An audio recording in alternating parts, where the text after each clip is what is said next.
So that was the intro and a little bit of the verse of Dust in the Wind, our Travis picking exercise that we're going through right now. We did all the fingering exercises for the Travis picking on the introduction and walked through the first chords. Now we're coming up into the verse and we'll check out how it walks through the melody a little bit, incorporating that into the chords, and how it works with our Travis picking exercises. I got another 4 hours sleep last night, so I'm running a little hot. Hopefully you can't hear my fan blowing here. If you're ever wondering why I often look so tired, that would be why. When we get into the verse, we hit a C chord and we do the exact pattern that we learned before. Our thumb is alternating on 5th and 4th strings. Our pinch is an M finger on the 2nd string with the thumb. Then we do the inside strings, thumb and index, 4th string and 3rd.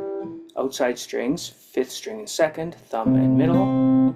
And back to the inside strings. So it's pinch, inside, outside, inside. G over B, we've talked about before. We saw one just in the end of the intro here, where we went A minor, G over B to the C. Now we do G over B again.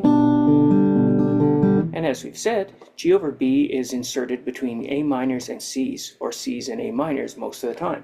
So that means we're going to an A minor after that. Here's your C.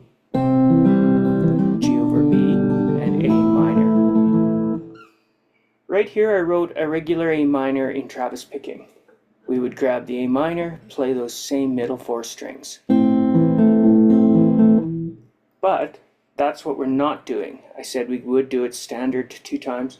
What we're actually doing is playing that exact bar, but on the pinch, we're hitting the high E string.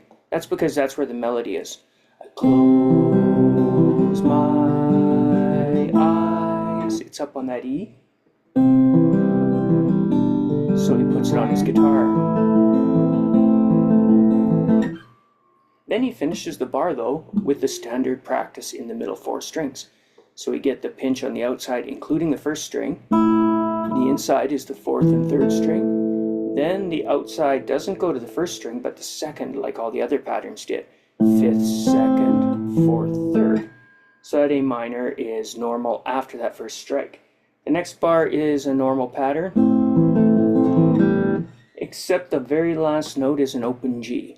We've seen this over and over again, although I didn't do it in the House of the Rising Sun.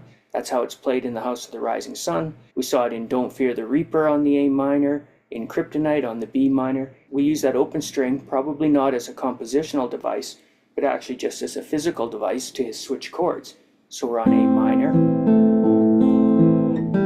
As you're switching to the G and you need to move your hand more, you give up the chord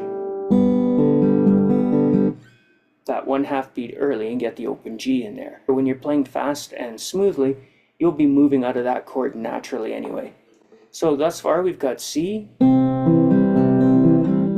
over B, A minor high note, open string, G chord. You see we only have a G on this low string. You're totally within your rights just to hold that note, or you could grab a whole chord depending what feels better for you. And D minor 7. D minor 7 looks like an F without the ring finger, so it's 1, 1, and 2 in a bar. Our whole pattern on Ds moves up a string. So we're playing from the 4th to the 1st on our pinch, 3rd and 2nd on the insides, 4th and 1st. What ends up happening at the end is that little pull off from the A to the open G instead of the last note. Again, that's just in there because the hand is moving to a new chord.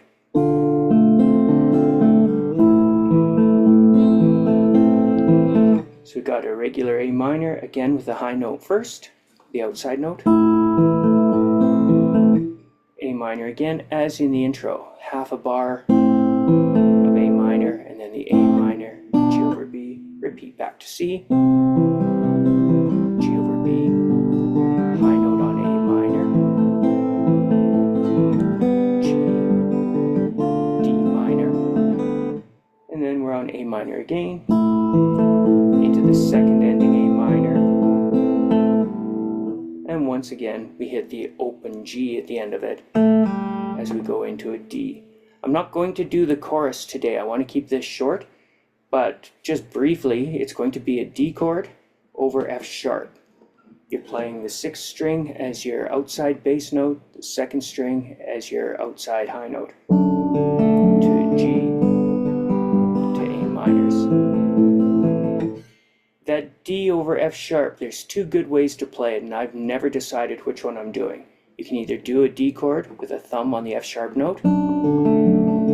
That would probably be the most popular version, especially again, if you play with your guitar down here, it's easy to get the thumb over top. Up here, it's a little bit more of a reach. This position is conducive to classical style, having your hand in front of the guitar, not behind. So you could play that D with any variety of fingers that gets this F sharp, the D note, and the A. This fingering actually for me is better if I remember to do it. It moves into the next chords better.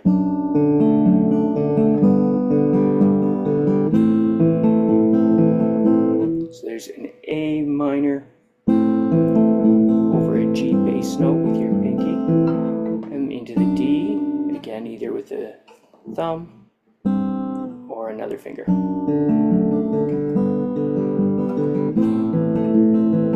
Then we're going to have A minor and A minor to G over B, which is this. Tiny little details in there that I want to show you and work out next time. So here then is your intro and this verse.